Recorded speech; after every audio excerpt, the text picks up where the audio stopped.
Reimagining Success, episode 128. You're listening to Reimagining Success, the podcast where we help you reimagine your future, designing a life and career beyond the 9 to 5 that allows you the freedom, flexibility, and fulfillment that you've been dreaming of. I'm your host, Anna Lundberg.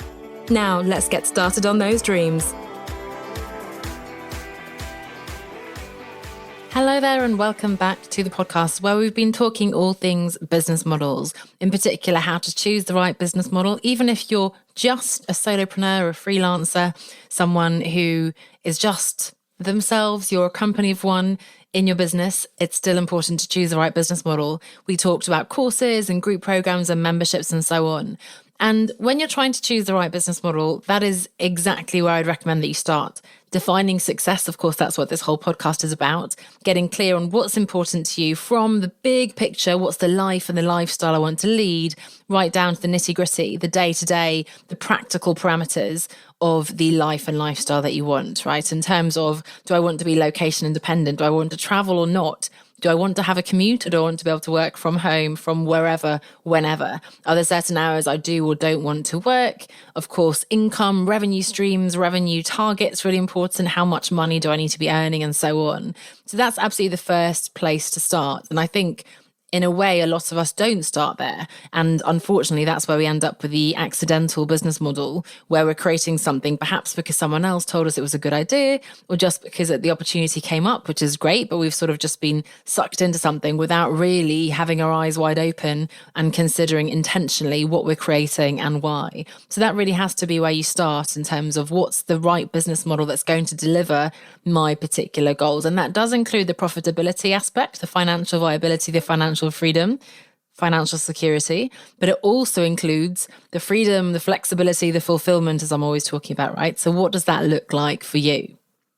However, what if you have lots of different ideas? You're ambitious, you want to do the course, you want to do the program, the membership, one-to-one, you're thinking maybe freelancing, you'd like to write a book, a podcast, etc. My goodness, where on earth do we start? Now, next week, I will be talking to you about the idea of a portfolio career, one of my favorite concepts, and I know it's popular among many of you as well. Those of you who have lots of ideas, lots of interests, passions, and want to sort of dabble in a few different things. However, for this week, let's assume that we have to choose one idea, at least for now, right? I always say to my clients, you know what, we'll choose something for now. It doesn't mean that you're not going to do these other things. Let's just give this a chance for this year, or even just for this month, or these next 3 months, this next quarter. So let's say you have lots of different ideas. How do you start choosing between them? And again, the first place to start, of course, is grab your criteria. There was an episode a few months ago around defining your career criteria. I don't know the number off the top of my head, but do check that out. And also a couple of weeks ago, of course, talking about choosing the right business model. But assuming you know what your criteria are, you can then compare, of course, your different ideas. But again, let's imagine that you have lots of ideas. Yes, and that will definitely fit with my definition of success. I want to have the course and the program, etc. How can you choose? Well, a couple of ideas for you in terms of validation and sort of testing and thinking about the practicalities, the viability in the market, and how quickly you'll be able to make them work, I guess. So the first tool is a kind of matrix. If you imagine the effort on the one side, how much effort you need to put in, and that's time, energy, also money. And then on the other side, it's impact. How big an impact can you make? So you can imagine anything from low effort, low impact, right up to high effort, high impact. There's also, let's get this right now, high impact, low effort, which of course is the dream, and low impact, high effort, which is not so good. So let's go through each of them. First of all, as I said, the amazing one, right, is the high effort. No, the really, really good one, let's start with that one, is the low effort and high impact, high income, perhaps.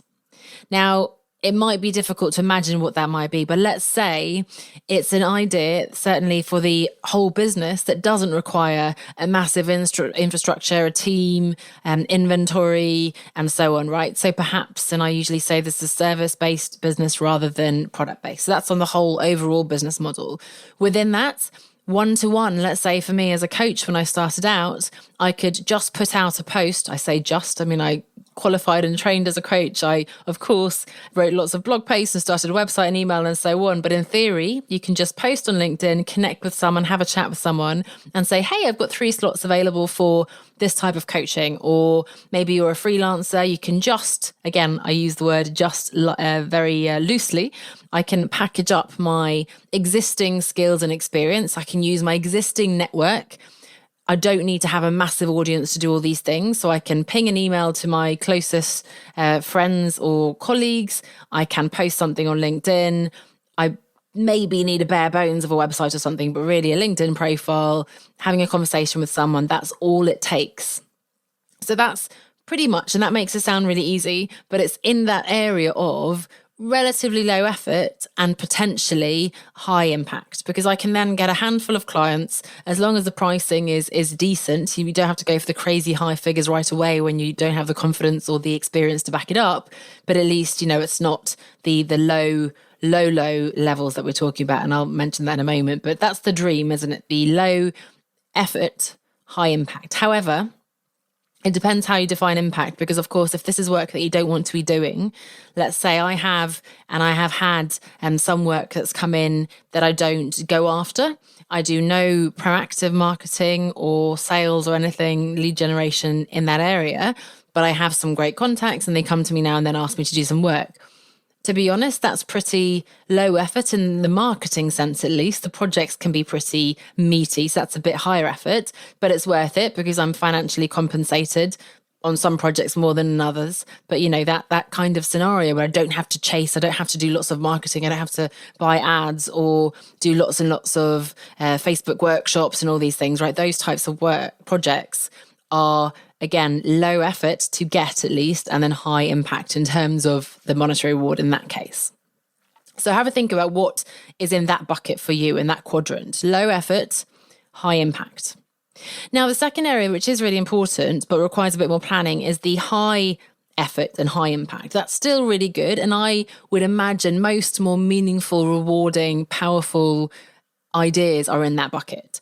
So, for example, if you do want to launch a group program, a course, a mastermind, something that requires more materials, more infrastructure, getting more people involved, developing frameworks and tools and so on, that's going to be incredible. And that is really going to help you get the more sort of leveraged time, the more passive, as it were, income. However, it's not something that you can just do like that. You've got no audience when you're starting out. You can't go, hey, I'm selling this course for, well, you could let me know how you get on with that, $10,000, or, for $10, even worse. And I need 10,000 people in order to get the money that I need and so on, right? So something like that is well worth the investment for the future, but it's not something that's going to give you money right away. So if you really need the income right away, let's say you've already quit your job, then I would encourage you to look in the area that's a bit lower effort and higher reward immediately. But again, the more meaningful projects, things to do with marketing, for example, building your brand with a book, a podcast. Again, don't expect, even guesting on someone else's podcast, it's an amazing thing to do. And you can really piggyback on other people's audiences and that will snowball. But as my mentor told me many years ago, you can't just do a couple of interviews and think, ta-da, you're going to get lots of clients from that. It really is sort of a momentum building snowball effect after many, many of those sessions, right? You could, of course, get a client here and there, but really the real results will come from when you do this consistently.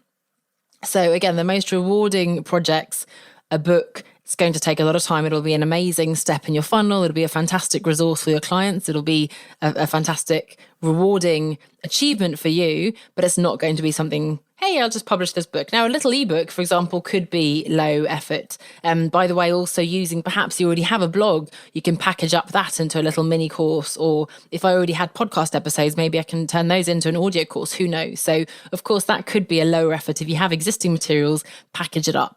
Or, by the way, and we're going into lots of different ideas here, but if I can do a live course rather than create everything up front, that could be interesting. And the pricing needs to make sense. So it's okay if I just have a couple of people join, because the first time you launch a program, maybe you only get 2 people join, maybe if you're lucky 3, 4, 5 and so on.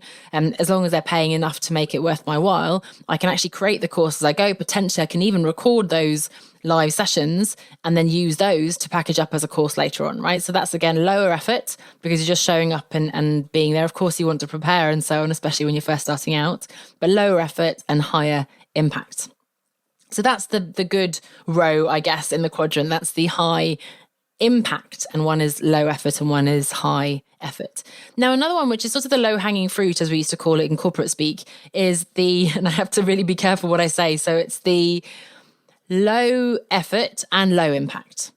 So it's sort of, you know what, if I'm free, I have no other work on, I've got a bit of extra time, something comes along, I'm asked to do a one-off call, or there was a platform I've used more so in the past called clarity.fm, where people can pay you by the minute. And it's not a lot of money. Sometimes I'll then sort of use that as a funnel into my main business programs. But when I was starting out, it was a great way to get a little bit of extra cash. They pay $2, $3, whatever, a minute, and you'll get half an hour's worth, an hour's worth, and that's sort of a one-off call. That kind of thing. Maybe a smaller project, which is okay paid on an Upwork or a Fiverr and so on, right? Those different platforms, 99 Designs, depending on what type of freelance, what type of service you can offer. But that's something that doesn't take effort from you, doesn't take a huge amount of effort. Show up to a call, do it, or it's very easy for you, but it also doesn't give you a huge impact. It doesn't give you lots of money or meaning or reward in that sense. Now, the final quadrant is to really avoid warning. It's, of course, the high effort and low impact. Now, it might be hard to anticipate where these ideas are going to be when you're not so familiar with the whole business world and entrepreneurial things going on and so on, right? We come from our previous employment background and so on. But do keep your eyes and ears peeled for this. So ideas that sound exciting, I guess, could be really great, but that's going to require a lot of investment of your time and people and so on. And actually, it's not going to give you a great output. Now, simple examples could be, again, on those platforms like Upwork and so on. If they're usually people are underpaying, if you're not filtering and using it effectively as a platform. For writing, for example, for blog posts, a lot of people say, hey, I want 10 blog posts for $10 or even $100, right? That's just not worth your while. Certainly if there's a lot of back and forth, and if they want bespoke content, if there's going to be editing and it's 2,000 words each and so on, right? There's no point. Now, if you think that's important to build your portfolio, to get testimonials, by all means, but that would suggest more sort of, I guess, high effort and higher impact if you're thinking in terms of a non-monetary reward. But those are the 4 quadrants to think about. So think about the effort versus the impact, right? The effort you're putting in, the input versus the output. So the dream, of course, is low effort and high impact. The area where you really want to be focusing in terms of the longer term is high effort and high impact. The low-hanging fruit, which, hey, if you have time, it can add up over time, lots of little things. The low-hanging fruit of low effort, low impact, lots of little impacts can become a big impact. And of course, the no-go zone, the red zone, is high effort and low impact. So that's a grid. Hopefully that's useful for you, just to check your ideas against those different quadrants. And again, thinking about where you are right now. Do you have a lot of time on your hands, in which case you can do lots of little things? Or are you really desperate, or keen at least, to get an immediate impact in the sense of financial reward, get compensation right away? You might want to go for that area. Can you then balance that with, let's say, as an example, doing some freelancing in the short term, consulting to get some money coming in, if you already quit your full-time job, and then on the side, building the longer term brand and business. And that's going to be much more powerful, but it's going to take longer to build the funnels, the group program, the book, the podcast, and so on. And then just before we wrap up, because I've spent a lot of time on this quadrant, but I think it's really useful as a tool, thinking about how you're going to validate your ideas, because I come from the perspective of, making sure it works for you. But there is a pivot that happens as we design the business, as we leave and we leave our jobs and really focus selfishly, as we should, on ourselves. What do we want from our life, from the business? What's going to work for us?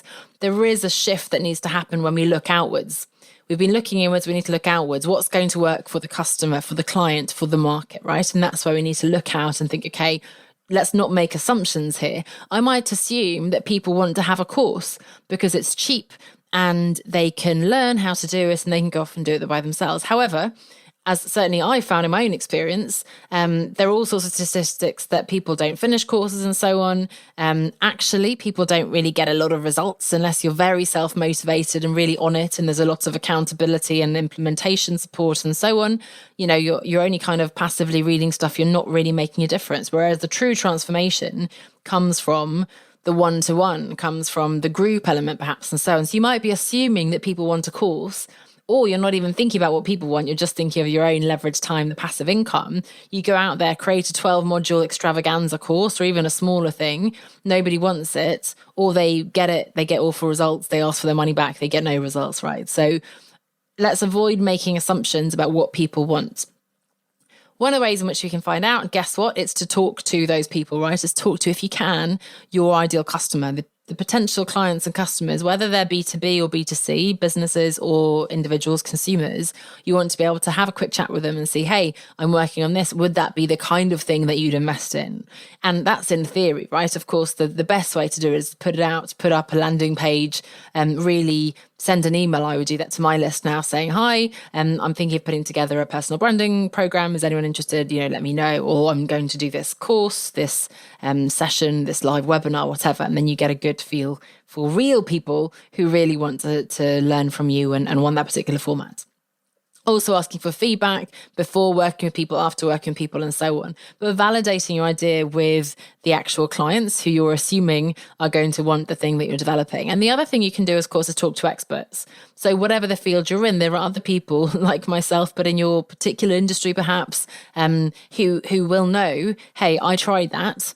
Doesn't work because of XYZ, or and we don't want to rule things out just because everyone's being very negative and saying things don't work, because of course the true innovators will come with something even when everyone else said it wouldn't work. But it's important to listen at least to this perspective, because there might be some regulations, there might be some aspect that you haven't considered before. Well, generally in this area, people aren't so keen on this, or, there's the confidentiality aspect, there's the legal side of it, you can't do this, that, and the other. So talking to your ideal clients, talking to experts, and then trying to, of course, test it in the real world, not just ask people, hi, would you buy this, but actually putting it out there, doing a waiting list page for your book, or starting to post about your podcast even before you've done it to see what the kind of response is. And if you get people saying, oh my gosh, yes, this is the exact thing I've been looking for my entire life, that's a pretty good sign.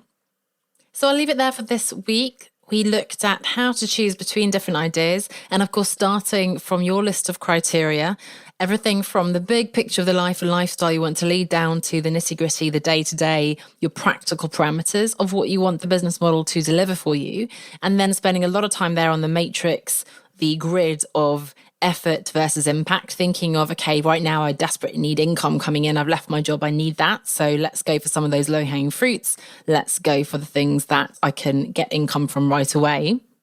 But also looking ahead and thinking of how can I create a bigger impact in the future? How can I really build and grow and develop the programs and the business that I want to, the marketing funnels, the assets, the build the legacy effectively that I want to build. That's the longer term. So we always need to balance the short-term needs with a longer term vision.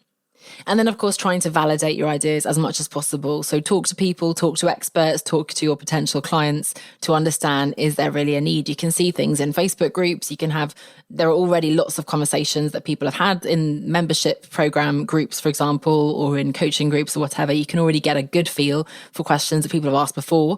Probably you're not the first person, no offense. And it can be, again, very innovative to come with something very new and different. And I encourage you to think that way. But nonetheless, it's important to gather that expertise from the people who do know, who have that experience. You can add that to make a really informed decision.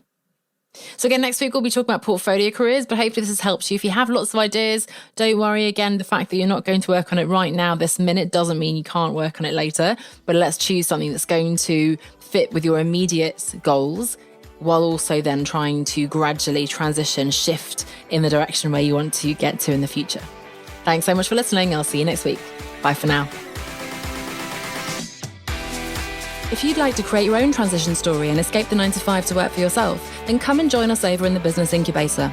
This is a comprehensive online program and community designed to give you the roadmap that you need to help you figure out what you really want to do, come up with a workable plan, and take the right steps to achieve it.